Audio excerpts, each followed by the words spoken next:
This week's guest is Gary Kelley, a well-known illustrator. Here he talks about the challenges of writing his graphic novel, Moon of the Snowblind, about the Spirit Lake Massacre. I never considered myself an equally skilled writer compared to being a drawer, painter, illustrator. The pictures were always the thing for me. Welcome to Writers' Voices with Monica and Caroline. I'm your host, Monica Hadley, and I've got my mother, Caroline Coburn, on the other end of the line. Mom? Oh, boy, yeah. How are you today? I'm good. I'm pretty good, yeah. And this is an amazing book, I tell you. It really is. Well, who do we have today? Today we have Gary Kelley. And Gary is, I got this thing here.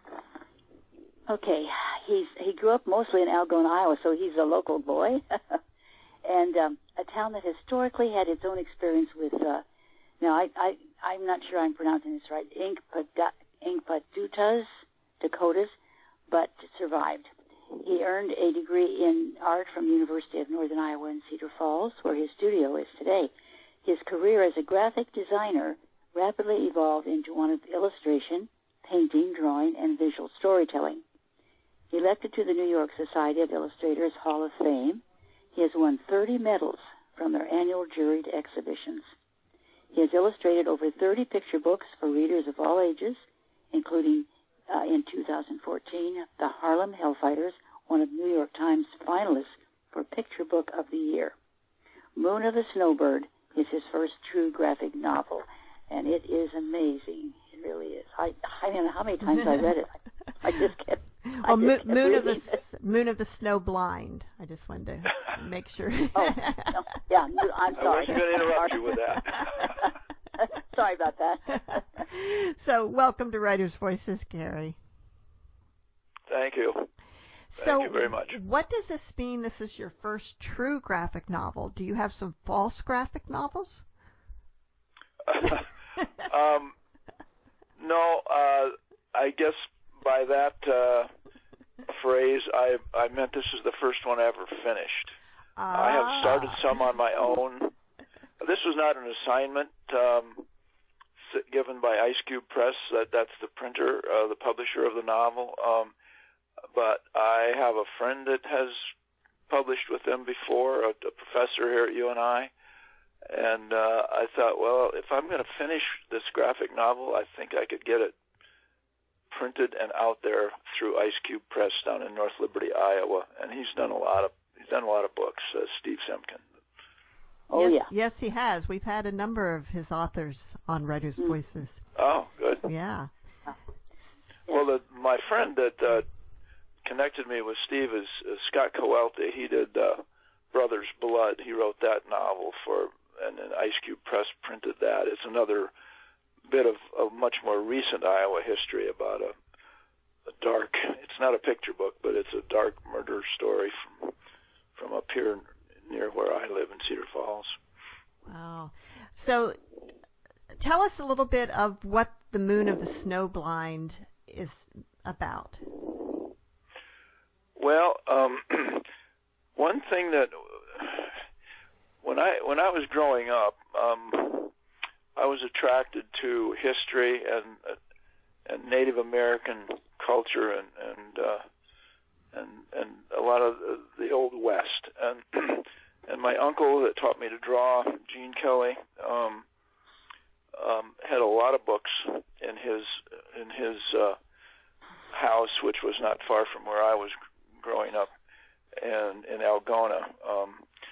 And some of those books kind of got me attracted to the history, to the stories, and the culture of the Native Americans. Of course, we called them Indians all the time back then, but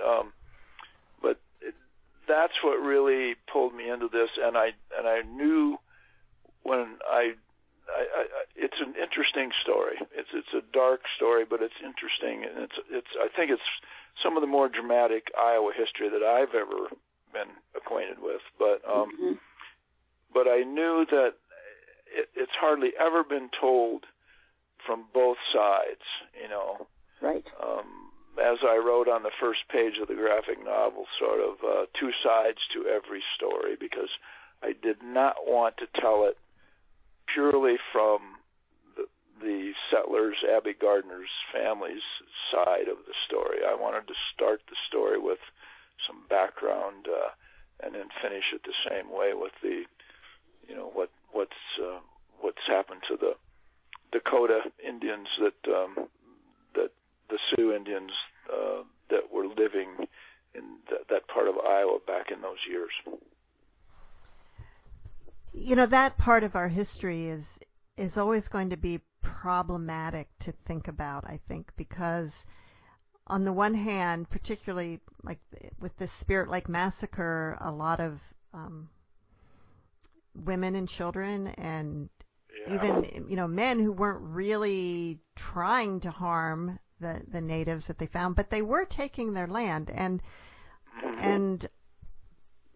if somebody were to come in now and take the, if someone came in and took your house and you shot them, you would be considered justified in a way in doing, if someone just came in and said, kicked you off and we have the stand your ground and so forth. But the fact that the natives, when they tried to stand their ground, were considered savages, and when they were just defending their homes, and yet what they did was brutal.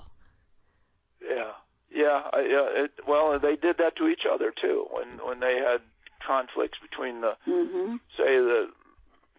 Sioux and the Crow, or the Sioux and some other Cheyenne, other tribes that were in their region. But let me just read you a couple of the first a quote from the beginning of the book that kind of laid down the backstory, and I wanted people to familiarize themselves with this before they get into the story itself. And I've been studying this for a long time, and not this specific story, but this history. And there's a quote: "The war was brought upon us by followers of the Great White Father."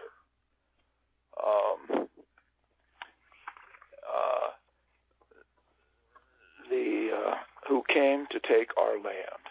Okay, that's a quote. It actually it starts. I open my book with that quote. The first line of it actually is, "The war did not spring up here in our land. The war was brought upon us by followers of the Great White Father," and so that's the the massive part of the story. I mean, obviously, you can't justify what Inkpaduta's warriors did.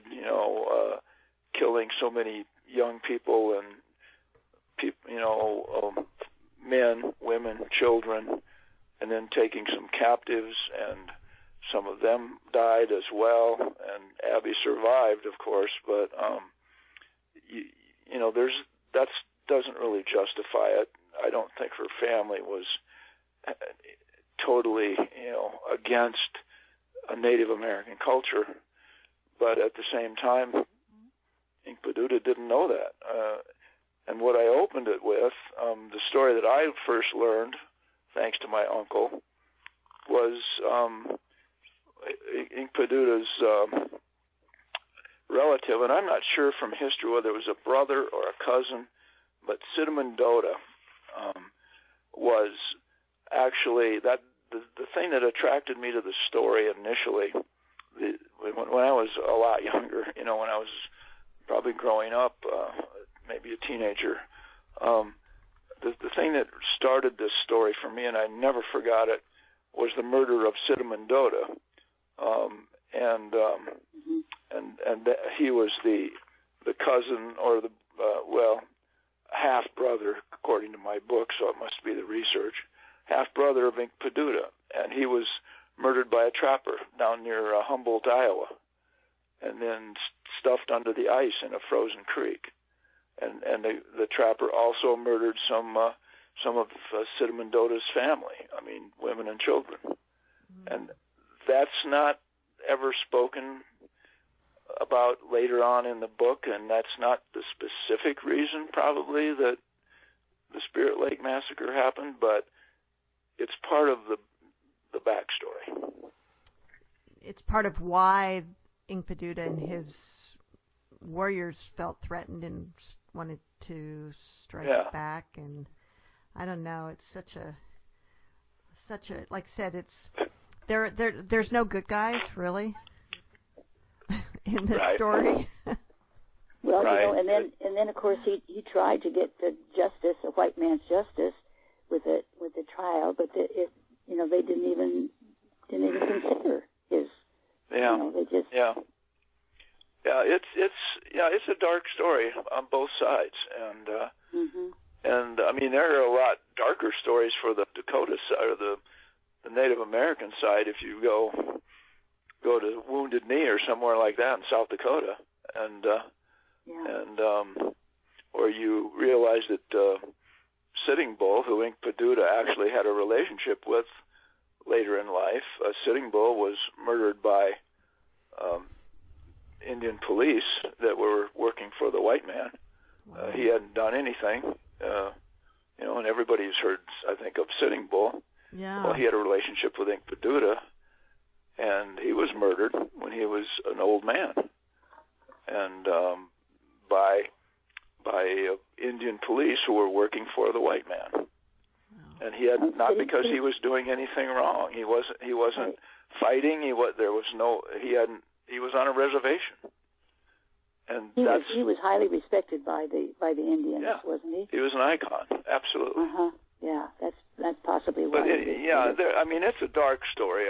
There's no doubt about it, and I would feel bad for both sides.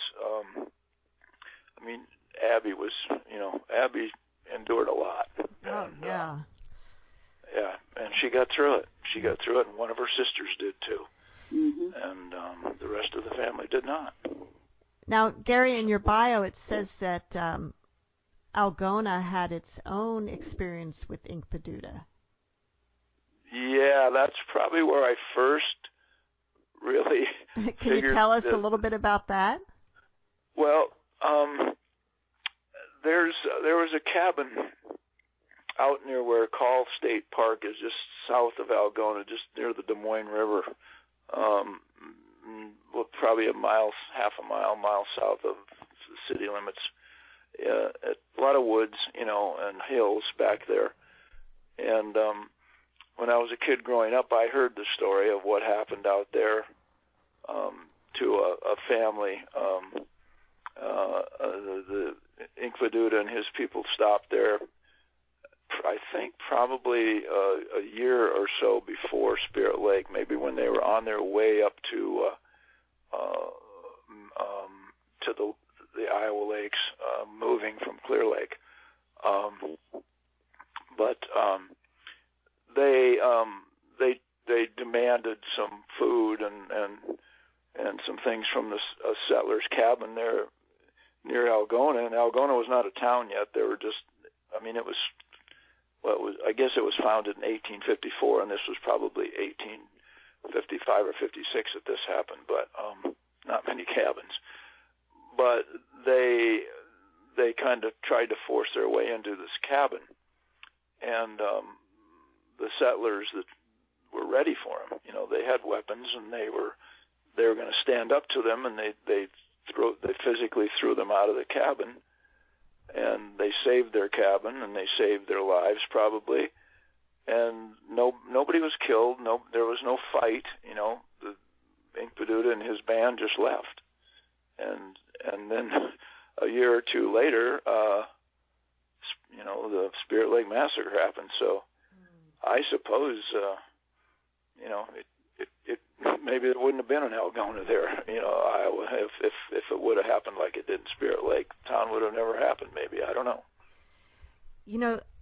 Reading your book, it really made me kind of amazed that people would bring families out into this wilderness.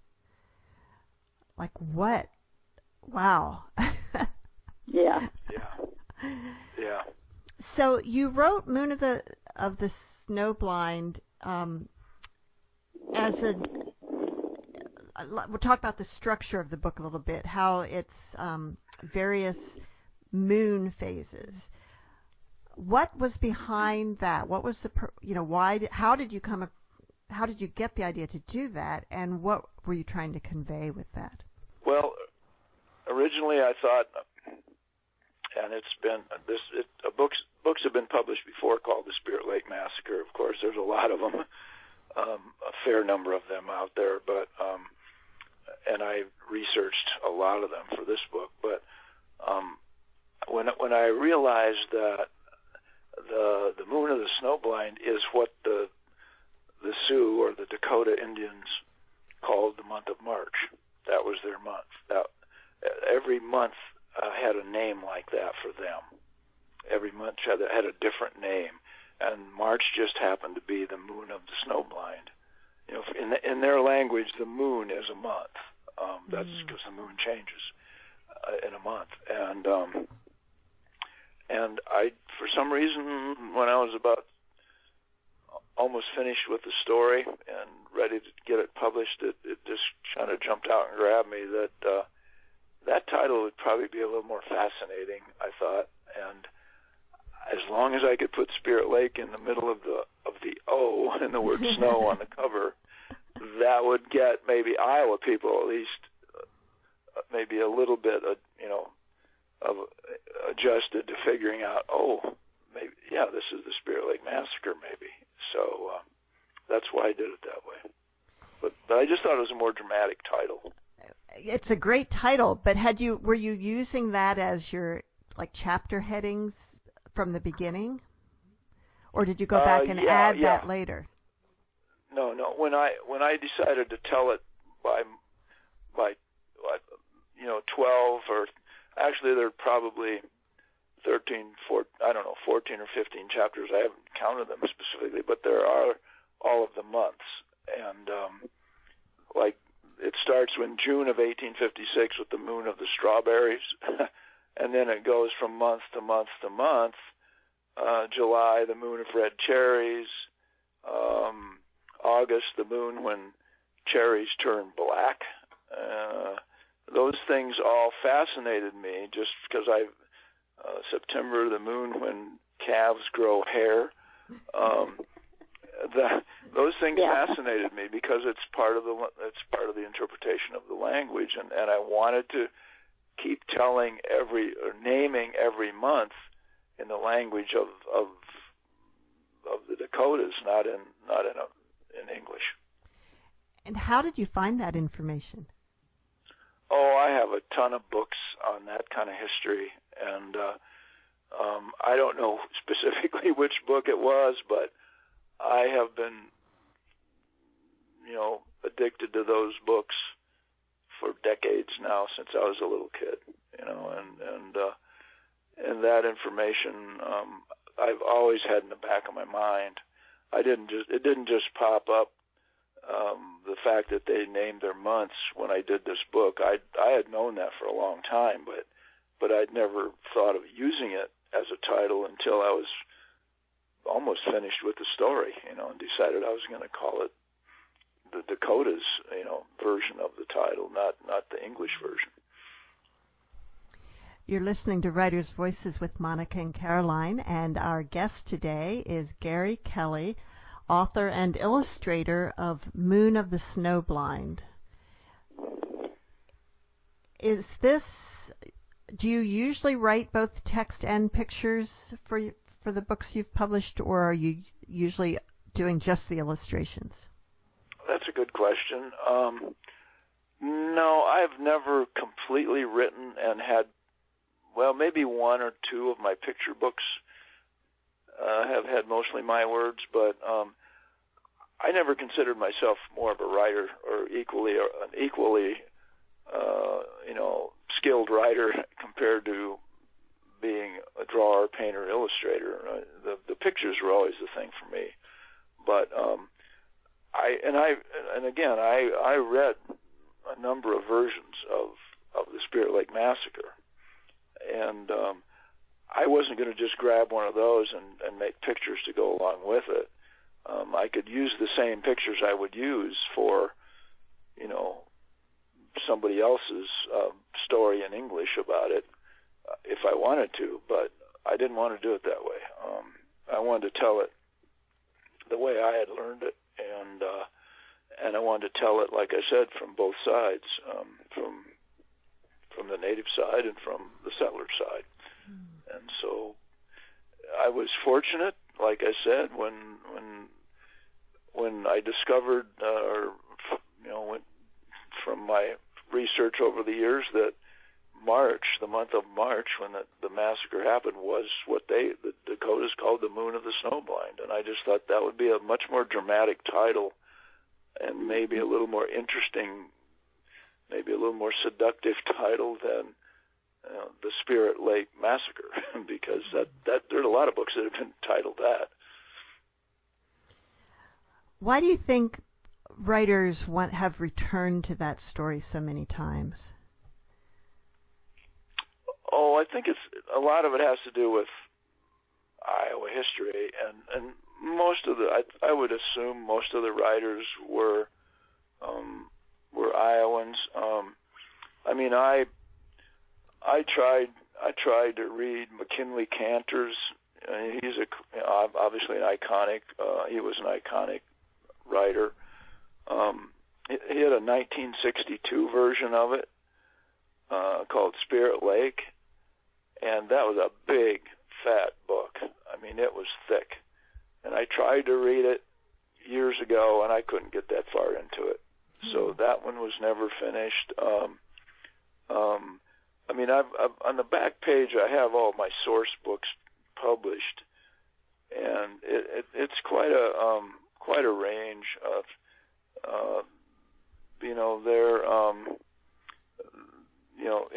one book that really surprised me when I was into the graphic novel project, maybe a couple of years into it, let's say. I don't know what year that would have been now, but it's a while back.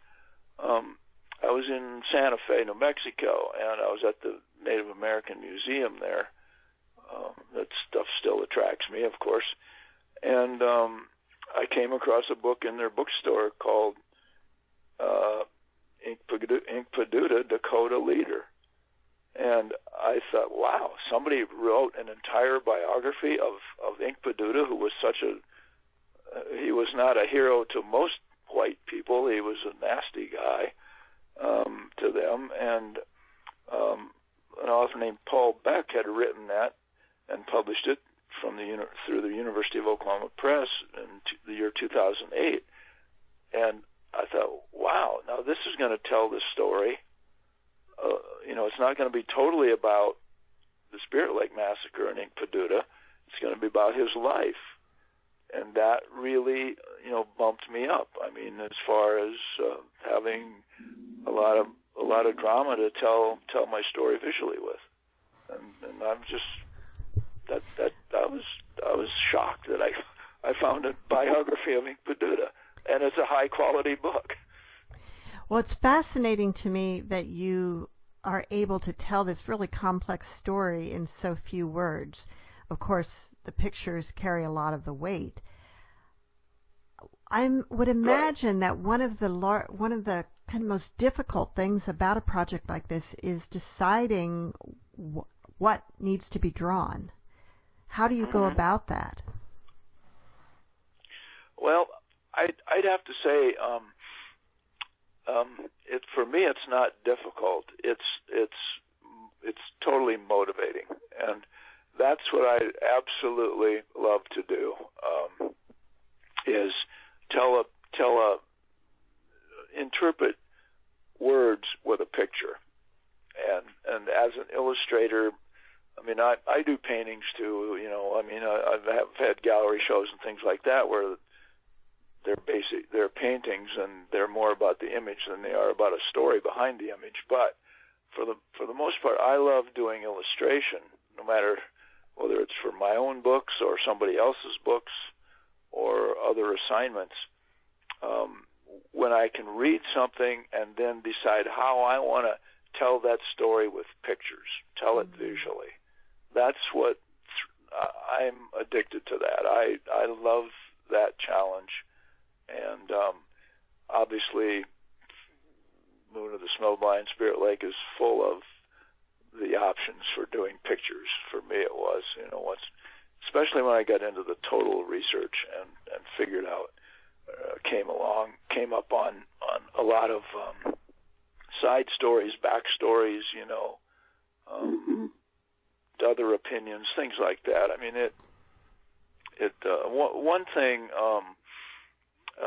one thing that would probably be a good example of that was, I don't know, maybe it's halfway through the book. I put a little, almost not a sidebar chapter, but a little side story in there concerning the town of Smithland, Iowa, and that's its own kind of little chapter in the book, in the middle of the book, and I had never really, I hadn't heard of Smithland, Iowa. It's south,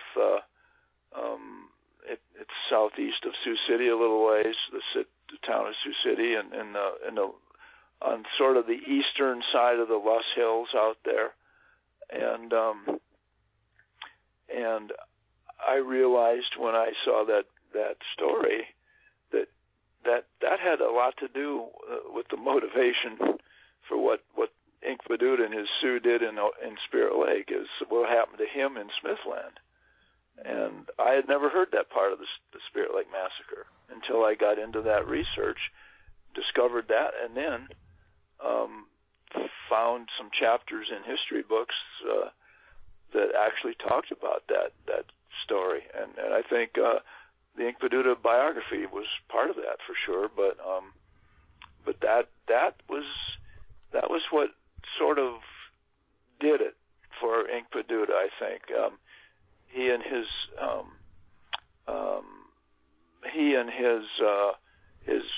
band, his not the whole tribe, but his band of Dakotas, would spend their winters down near Smithland, Iowa, and that, like I said, that's southeast of Sioux City a little ways.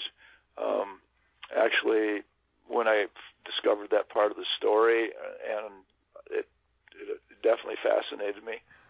Gary, would you like to read that part? Could you read the words of that part to us from the book? Well, if I can get it open here without putting the phone down.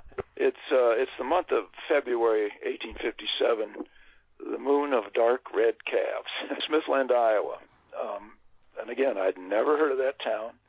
I went out to visit it, not in the winter, but in the fall to see where it is. And here's what I found. 100 miles south and west of the Gardner cabin, this tiny hamlet tucked in the hills above the Little Sioux River also suffers the cruel winter. Since December, that suffering has been shared with a small band of familiar Dakotas camped nearby. Their leader, Inkpaduta, tolerates a testy relationship with the white man. Memories of the Henry Lott Cinnamondota incident still fester in the back of his mind, while the Little Sioux Valley occupies a very special place in his heart, the ancestral winter hunting ground of his people, once teeming with deer, elk, and small game, but not this year. And then the next page, I just decided to, which I love doing, insert a couple of verses of a poem from the Song of Hiawatha by Longfellow. Oh, the wasting of the famine, oh, the wailing of the children, oh, the anguish of the women. All the earth was sick and famished. Hungry was the air around them. Hungry was the sky above them. And the hungry stars in heaven, like the eyes of wolves, glared at them. Now that's Longfellow talking about enemies of the Native Americans in the Song of Hiawatha. And the next page, then I'm on to my own words, not quite as amazing as Longfellow's. Well, but, not as poetic, perhaps. Yeah, but early onset extreme weather has compromised the wildlife population as well as the crops planted by Smithland farmers. It has also reduced proud Dakotas to hungry beggars and petty thieves, stoking resentment among entitled whites. A Dakota hunter is attacked by the settler's dog. He kills the cur in self-defense. The settler retaliates, brutally beating the Dakota and taking his gun. Smithland hunters lay claim to deer tracked and shot by Dakotas. Farmers whip Dakota women, scavenging frozen cornfields. Inkpaduta's men counter, shooting settlers' cattle.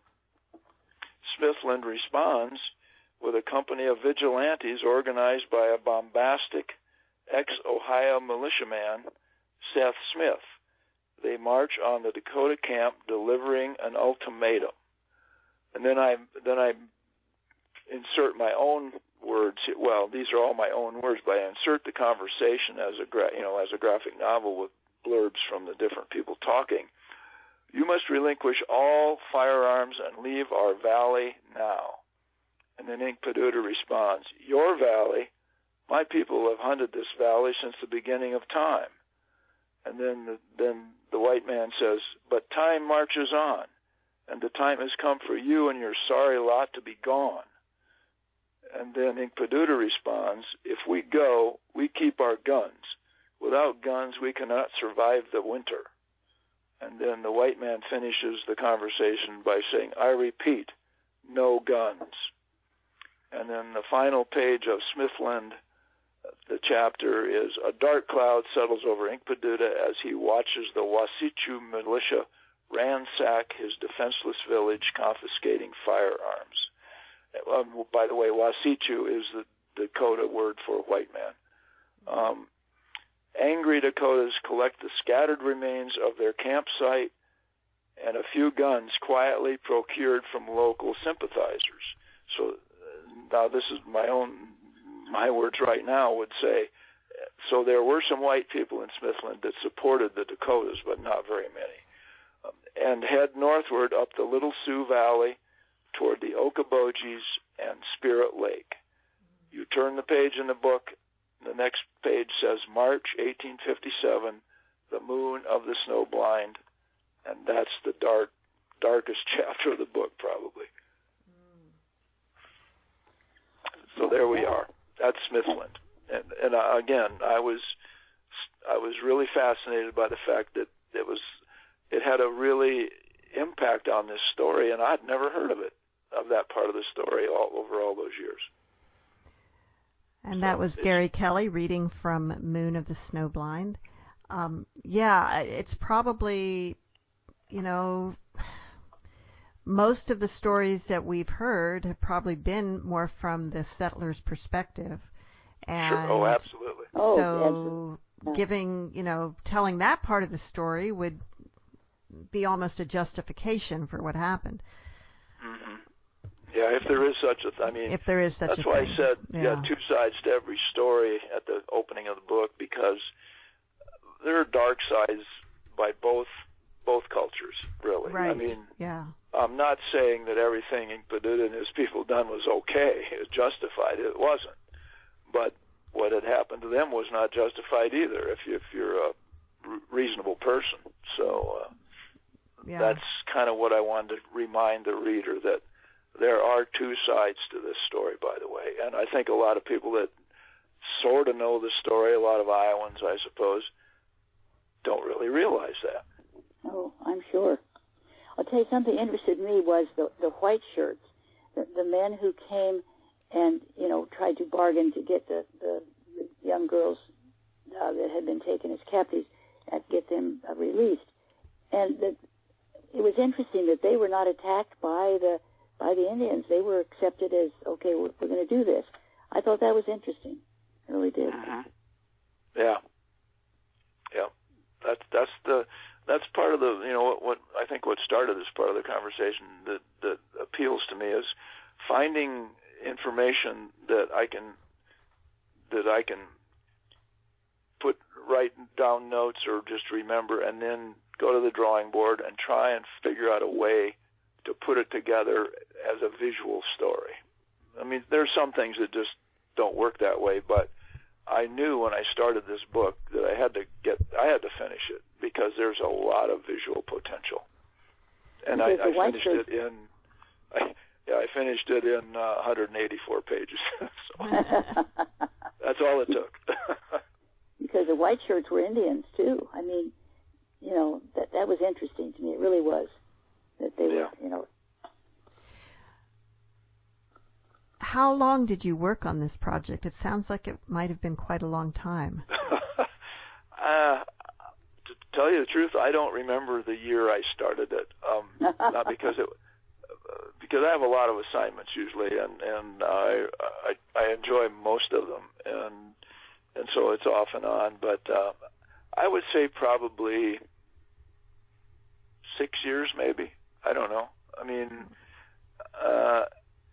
I'd say 6 or 7 years. I knew I wanted to do it as a graphic novel. I hadn't really done a serious graphic novel before that, and I'd done little short, zines and little, 8-pagers or things like that. But I didn't want to give up on this, and I was pretty amazed at myself that I didn't, because I have started other stories and never got nearly this close to being done.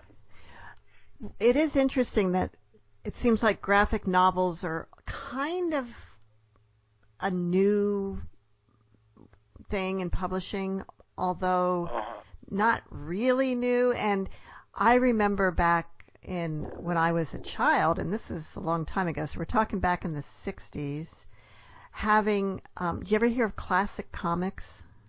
Oh yeah, I used to buy those. I even though they cost 15 cents, that's a nickel more than a regular comic. Oh yeah.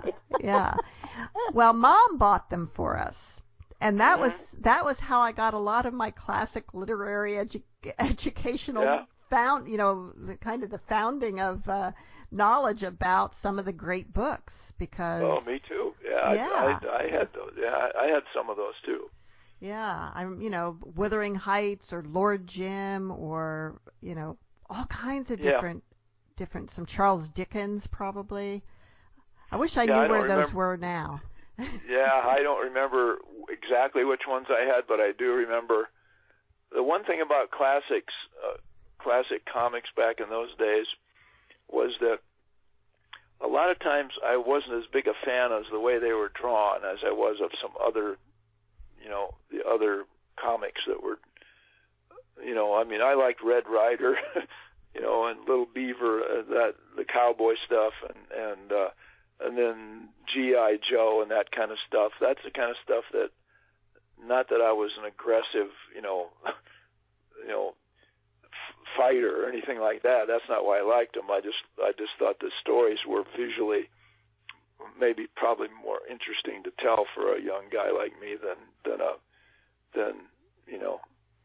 Little Women or something. Yeah. Now, not against those stories at all, but yeah. Do they even have comic books anymore? Is there such a thing? Pardon? Is there such a thing as comic books anymore? I think there must be. I don't. I mean, there's a store here in Cedar Falls called The Core that is full of comics and graphic novels, and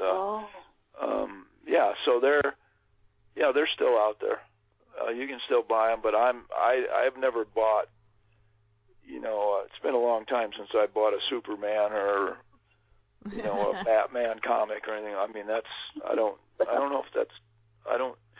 I have interestingly enough on that subject.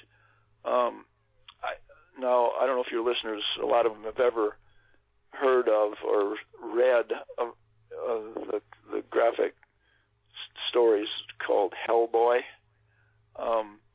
and it's an iconic comic or graphic novel in this culture today. And it's called Hellboy, and it's written and drawn by a guy named Mike Mignola, who lives in L.A., near where my daughter lived. And he wanted to meet me when he'd seen my work in other places, not in graphic novels, but he just wanted to get together and have lunch one day, and so we did. And now we're friends. That we're connected. And he is. If you look him up in that category, of whether it's graphic novels or whatever, he is a classic writer illustrator of comics today. His name's Mike Mignola, Mignola, and he was happy to. I sent him he's got a copy of the Moon of the Snowblind, and he's an icon. I mean, for people that read those kind of books nowadays, they all know who he is. So most of the illustrations that you do, are they for picture books? No, it's a wide variety. Right now, ironically, I came home early so I could talk to you from the studio today. But I've been working today and probably maybe finish it tomorrow or the next day on a very tight sketch or colored drawing, totally colored, detailed drawing for a mural in Cedar Rapids for the New Bohemia neighborhood down there. And they wanted something that dealt with the history of the Bohemian history, that as it was and how it came to Cedar Rapids, and and influenced their culture. And so the thing that really has addicted me to that project is the fact that they let me do it the way I wanted to, and I didn't want to do it like a Grant Wood or a Thomas Hart Benton, Midwestern artist painting on a wall. I wanted to do it like Bohemian art from the time when all these Bohemians came to Iowa, in the early 1900s. And I love that style of art because there's a lot of line work and it's pretty graphic. And so that's the way I'm doing it. And they were happy to have me. I could do what I wanted. And I'm just telling a little bit of the Bohemian history of Cedar Rapids now in one big 70-foot picture. Oh, well. Now, that's Bohemian as in from the western part of the Czech Republic, not Bohemian right. As far as like someone who lives an unconventional lifestyle. No. That's what this is the origin of Bohemia, I guess. But see that's a good point, because that's a lot of what really attracts me to projects is doing that kind of research and figuring out, okay, now I've got books. I probably have 1,000 books in my studio. I've probably got a book there that I can find. I can look up a map, and because I don't have a computer in my studio, and I can look it up and figure out what part of Europe Bohemia was considered. And then I realized that there were a lot of artists from that era and that part of Europe that I have totally been fascinated by, whether it's Alphonse Mucha or Gustav Klimt or Egon Schiele, a lot of those artists, and I'd love the kind of graphic way some of them worked, and I thought, I'm going to do this. This will be way more fun for me if they let me do it this way. And after they commissioned me to do it, and they did, and I'm having a blast. I'll be sorry when I'm done because it's too much fun. What is that artistic style like?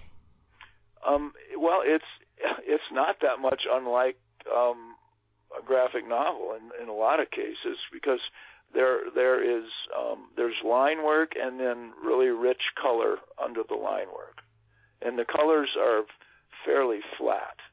They're not real rendered. Like I said, if it was a Thomas Hart Benton painting or something, or a Grant Wood painting, because it's Midwestern, you'd see a lot more of a rendered kind of shape of a figure. But the artists like these guys in Czechoslovakia and Austria and that part of Europe back 100 years ago or so, they were doing they did a lot of lithographs and printmaking, and then some painting too, obviously. But line work was important to them, and that's why I thought it's going to be a fun mural to design and do. I don't have to paint it. I just have to turn it over to the painter. But that style is a little bit more like what a graphic novel, a quality graphic novel would look like, I think. Oh, interesting. Yeah, I'm actually working on another graphic novel right now. I mean, off and on when I have time, because these are self-promotion. These are for me. I have no budget to do them, but I'm working on one right now that is sort of based a little bit on that style, and it's called Bach and the Blues. It's about music, and Pablo Casals, the iconic cello master, who recorded the Bach cello suites, which are classics, the same week in history when Robert Johnson, the king of the Delta Blues from Mississippi, recorded his iconic album in a hotel room in San Antonio.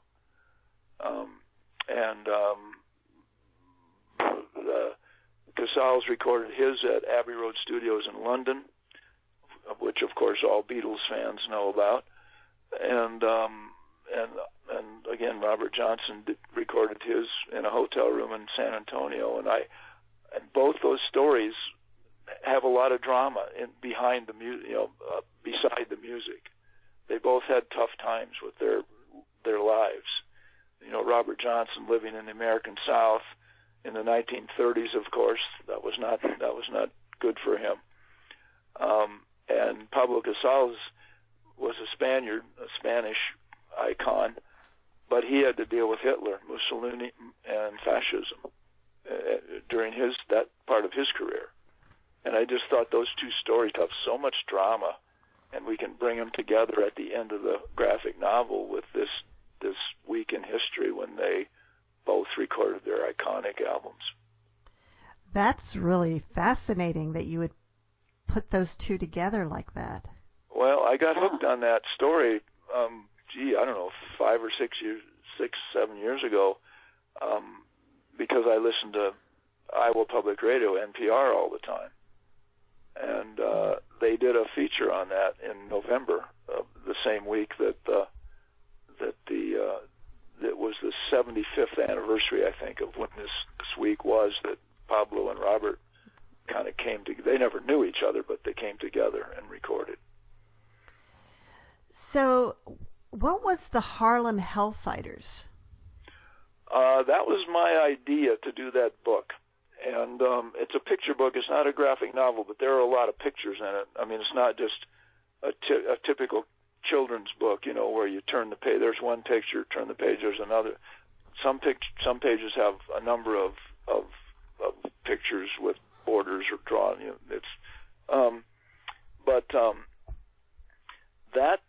That idea I was fascinated by because the Harlem Hellfighters were an African American group of musicians who went to and fought in World War I in Germany, and so it was just an amazing story to tell because they had that was their group of soldiers for us in World War I, and I love that. It was my idea to do it. I pitched it to the publisher, Creative Editions, who are wonderful people to work with, and they said, "Yeah, go ahead, let's do it."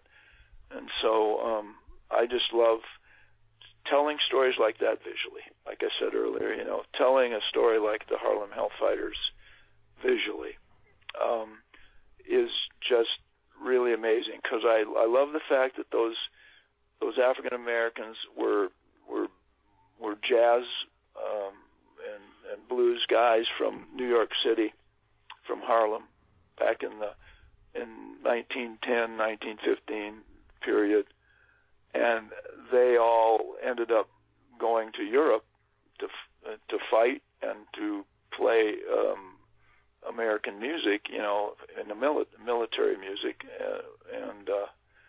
and so that's the story. I mean, there was two things. I love history, and I love that music. So it all came together for a book, and I thought, I've got to pitch this to them and hope they buy it, and they did. And then you collaborated with a writer on that one? Yeah.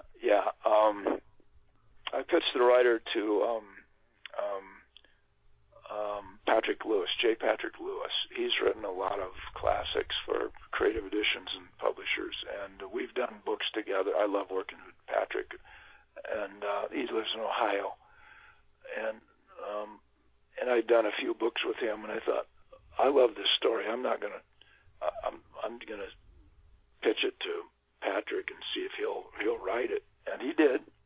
And like the bio said, we were one of the finalists for the New York Times Picture Book of the Year that year when that book came out. So that was I got an idea for a book for you, the Indian Code Talkers in the Second World War.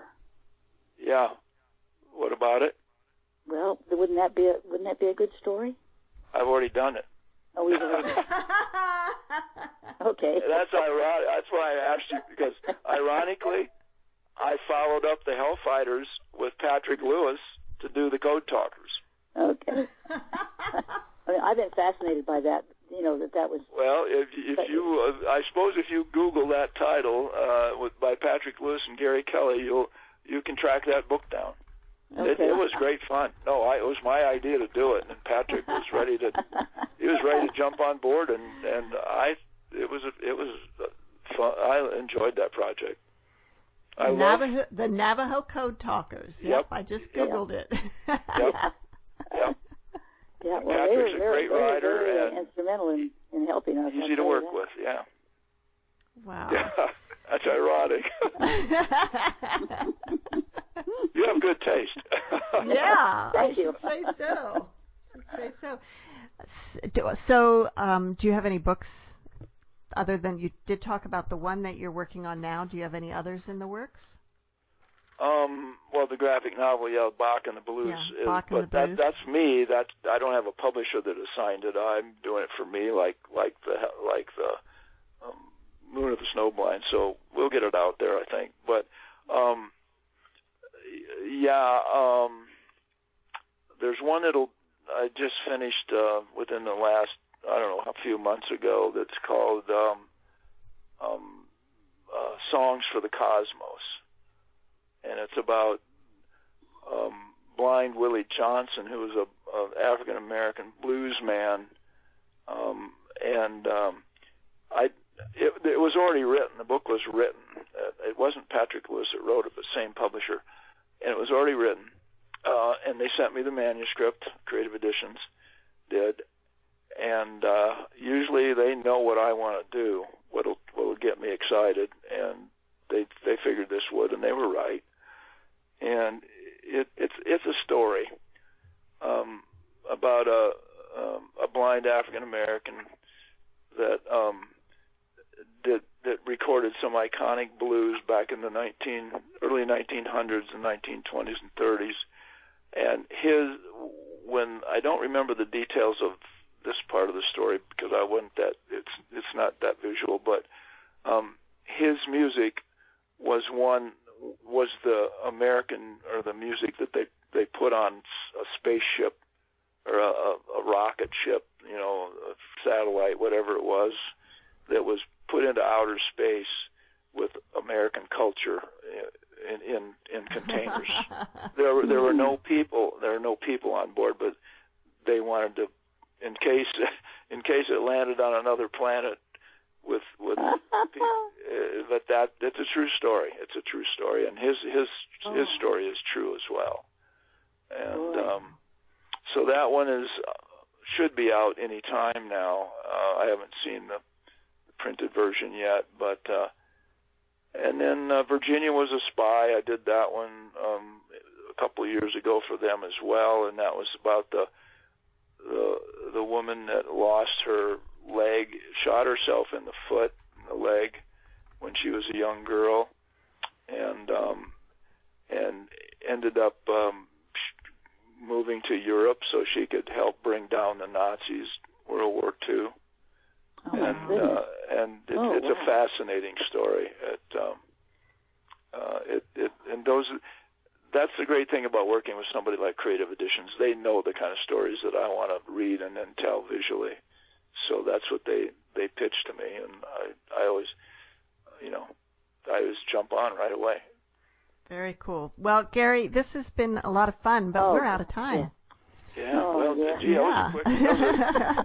I didn't think it would seem like it happened so fast. I know. Yeah, well, I appreciate it. Mom, do you have a quote for us? Well, actually, it's a quote. The first thing in the book. There are two sides to every story, and that's something we should really remember, because although when you're involved in something, you think your side is the side, but there really are two sides to every story. Right. Yep.